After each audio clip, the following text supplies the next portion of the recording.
ଝୁମୁରି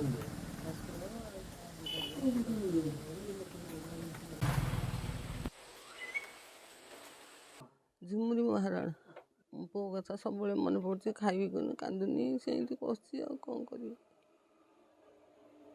ସବୁବେଳେ ସେ ପୁଅକୁ ସବୁବେଳେ ଖୋଜୁଛି, ସବୁବେଳେ ଇଏ କରୁଛି, କ'ଣ କରିବି। ଏମିତି ନମସ୍କାର ହେଇକି ଏଇଠୁ ଫୁଲ ପାଣି ଟିକେ ଦେଇକି ପଳେଇଯାଏ।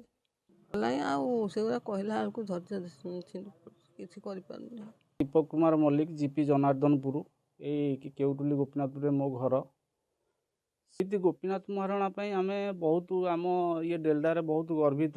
ଏ ଶହୀଦ ମାଟି, କିନ୍ତୁ ଗୋଟେ ଦୁଃଖଜନକ ବିଷୟ, 25 ବର୍ଷର ସରକାର ଯେ କି ଆକୁ ଅଣଦେଖା କରୁଛି। ଏଠି ଗୋଟେ ଲାଇଟ୍ ନାହିଁ କି କୌଣସି ଗୋଟେ ଉନ୍ନତିମୂଳକ କାମ ନାହିଁ ଯେ ଶହୀଦ କି ମନେ ରଖିବା ପାଇଁ। ଇଏ ଗୋଟେ କଥା ହେଲା।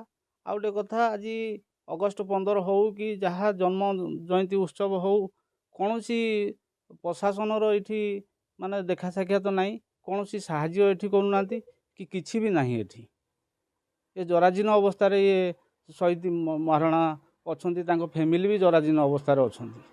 ଇଏ ବଡ଼ ଦୁଃଖଦାୟକ ବିଷୟ। କହିଥିଲୁ ଯେ ଆମର ଏଇ ଯେଉଁ ମାର୍ଗଟିକୁ ଶହୀଦ ମାର୍ଗରେ ପରିଣତ କରାଯାଉ।